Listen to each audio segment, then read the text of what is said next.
ओम नमः शिवाय। शिव महापुराण पहला खंड 20वां अध्याय। ब्रह्मा जी बोले, हे नारद, दिग्पति को वरदान देकर जब शिव जी इंद्रिय हो गए, तब उन्होंने मन में सोचा कि हमने दिग्पति को अपना मित्र बनाया है, सो अब किस प्रकार उसके यहाँ जाकर मनुष्य की भलाई के लिए कोई उपाय करें।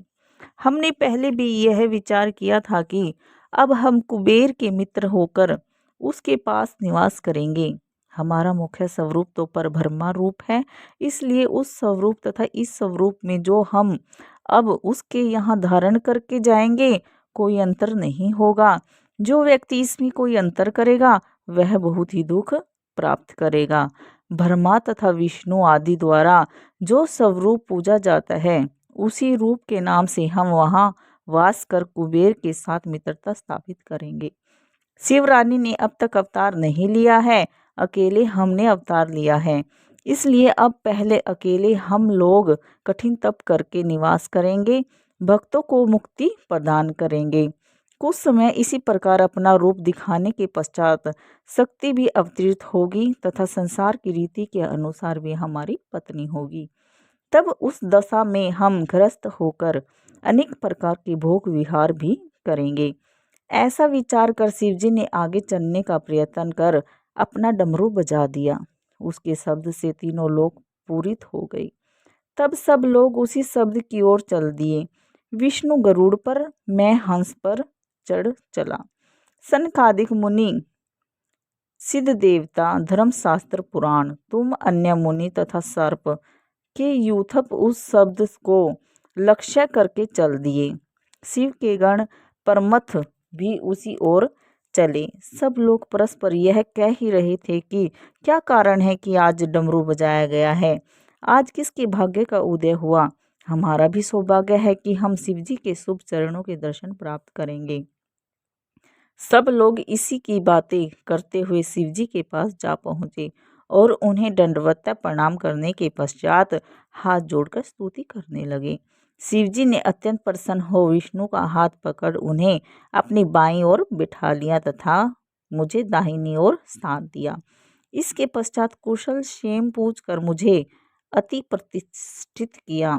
उन्होंने हाथ में संकेत से सूर्य का आदर किया तथा उन मुनियों को जो अमर है देखकर अत्यंत प्रसन्नता व्यक्त की। शिवगण शिवजी की इच्छा समझकर स्वयं ही अपने अपने स्थानों पर बैठ गए। इस प्रकार वहां बहुत से लोग एकत्रित हो गए तथा एक उत्सव का आयोजन हुआ। फिर शिवजी ने कुबेर का मनोरथ पूरा करने के लिए कैलाश जाने का उद्योग किया। उस समय तक देवता तथा गण भी उसके साथ चलने की इच्छा से उठ खड़े हुए। विष्णु जी नंद एवं सुनंद नामक दोनों गणों सहित उठ खड़े हुए। इसी प्रकार वेद तथा सनकादिक भी उद्गत हुए। इंद्र 33 कोटि अमर देवताओं के साथ खड़े हुए। इस प्रकार उस स्थान पर 11 रुद्र अपने गणों सहित, 12 सूर्य, 8 वसु, 27 नक्षत्र, 12 भक्त, 64 आभासुर तथा अनेक देवता उनके साथ हुए।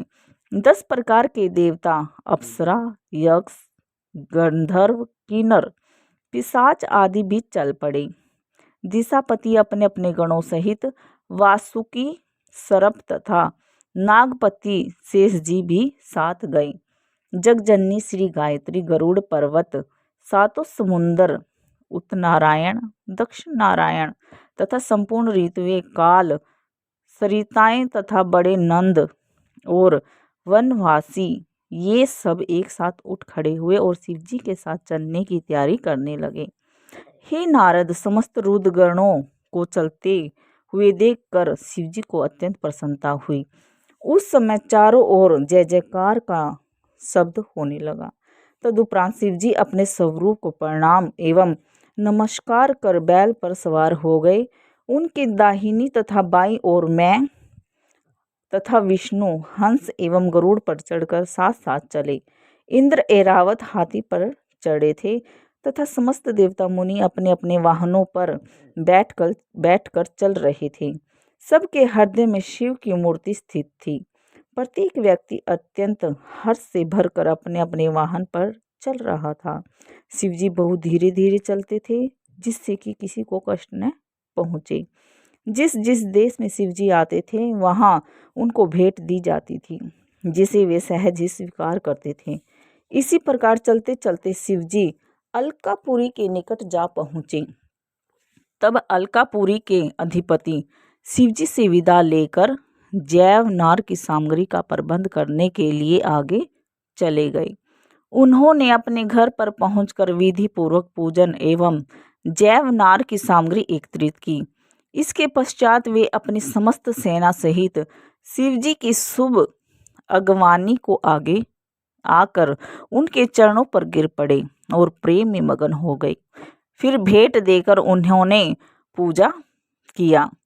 वे प्रेम मगन होकर सब प्रकार सब कुछ भूल गए। उन्होंने शिव को प्रणाम कर विष्णु तथा मेरा भी आदर किया। शिवजी ने उन्हें हृदय से लगा लिया, फिर उन्हें अपने साथ लेकर आगे बढ़े। अगर वीडियो अच्छी लगी हो तो लाइक करें, सब्सक्राइब करें। धन्यवाद।